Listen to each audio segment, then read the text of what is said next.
എന്നാലും നമ്മളിപ്പോൾ കുറച്ച് ദിവസമായിട്ട് കേൾക്കുന്നുണ്ട് കുറുവാ സംഘം നാട്ടിലിറങ്ങിയത് അല്ലേ. എന്നിട്ട് ഇപ്പോൾ കൊച്ചിയിൽ, ആലപ്പുഴയിൽ അങ്ങനെ കുറച്ച് നമ്മുടെ നാട്ടിലേക്ക് എത്തിയിട്ടില്ല.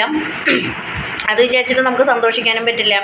കാരണം ഇവർ അർദ്ധനഗ്നരായിട്ടാണ് വരുന്നത്. ഇവരെ പിടിച്ചാൽ നമുക്ക് കിട്ടില്ല, മേല് മുഴുവൻ എണ്ണയൊക്കെ ഉണ്ടാവും എന്നാണ് നമുക്ക് കേട്ട് കേൾവി. അപ്പം നമുക്ക് ചെയ്യാൻ പറ്റുന്ന കാര്യം എന്താണെന്ന് വിചാരിച്ചു കഴിഞ്ഞാൽ നമ്മുടെ വീടും നമ്മുടെ ജീവനും നമ്മൾ സംരക്ഷിക്കുക എന്നുള്ളതാണ്. അപ്പോൾ നമ്മുടെ അടുക്കള ഡോറ് എപ്പോഴും ഒരു ശോചനീയമായ അവസ്ഥയാണ്. എന്താണെന്ന് വെച്ചാൽ അതിന് വലിയ ഉറപ്പൊന്നും ഉണ്ടാവില്ല. നമ്മൾ ഫ്രണ്ടിലത്തെ ഡോറ് നമ്മളെപ്പോഴും ഗ്ലാമറസ് ആയിട്ട് വെക്കും. അതായത് അതാണല്ലോ എല്ലാവരും കാണുന്നത്. അതുകൊണ്ട് തന്നെ ബാക്ക് ഡോറ് നമ്മളധികം ശ്രദ്ധിക്കാറില്ല. അപ്പോൾ അതുകൊണ്ട് തന്നെ ബാക്ക് ഡോറ് നമ്മളെപ്പോഴും സേഫ് ആൻഡ് സെക്യൂർ ആയിട്ടിരിക്കുക.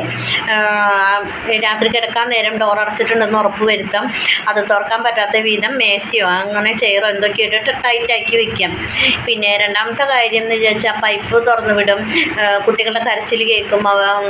അവർക്ക് അത്യാവശ്യമാണ്, ഡോക്ടറെ കാണാനാണ്, ഫോൺ ചെയ്യാനാണെന്നൊക്കെ പറഞ്ഞിട്ട് ഡോറിൽ തട്ടി വിളിക്കും. ഇതൊന്നും കേട്ടാൽ നിങ്ങൾ ഡോറ് തുറക്കേണ്ട കാര്യമില്ല. എന്തുകൊണ്ടാണെന്ന് വെച്ചാൽ നിങ്ങളുടെ വീട്ടിലുള്ളവരെല്ലാം നിങ്ങളുടെ വീട്ടിലുണ്ട്. പുറത്തുനിന്ന് ഒരാൾക്ക് അർദ്ധരാത്രിക്ക് വന്നിട്ട് നിങ്ങൾ വിളിക്കേണ്ട കാര്യമില്ല.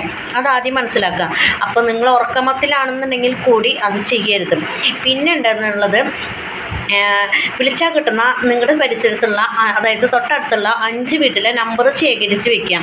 എന്തുകൊണ്ടാണെന്ന് വെച്ചാൽ നിങ്ങൾക്കൊരു അസ്വാഭാവികത തോന്നിയാൽ നിങ്ങൾ എന്ത് ചെയ്യണം? ഈ 5 വീട്ടുകാരെയും ഉടനടി വിളിക്കണം. ഒരേ സമയം 5 വീട്ടുകാരും ലൈറ്റ് ഇട്ട് കഴിഞ്ഞാൽ അവർക്ക് രക്ഷപ്പെടുക എന്നുള്ളതല്ലാതെ വേറെ മാർഗ്ഗമില്ല. അപ്പം പിന്നെ അവർ നമ്മളെ ആക്രമിക്കാൻ മുതിരില്ല. പിന്നെ നമ്മുടെ സ്റ്റേഷൻ പരിധി ഏതാണോ അവിടുത്തെ ഒരു നമ്പർ കളക്ട് ചെയ്ത് വെക്കാം. ഇങ്ങനൊരു സംഭവം ഉണ്ടെന്ന് പറഞ്ഞിട്ട് അവരെ വിളിക്കാൻ നോക്കാം. പിന്നെ പേടിക്കണ്ട. നമ്മൾ ആദ്യം തന്നെ എന്താ ചെയ്യേണ്ടത്? നമ്മൾ ധൈര്യമായിട്ടിരിക്കുക. അപ്പോഴാണ് നമ്മുടെ ചുറ്റുമുള്ളവർ നമ്മളെ കണ്ടിട്ട് കുഴപ്പമില്ല, നമ്മൾ സേഫ് ആണെന്ന് ചിന്തിക്കുള്ളൂ. അപ്പോൾ അത്രയേ ഉള്ളൂ.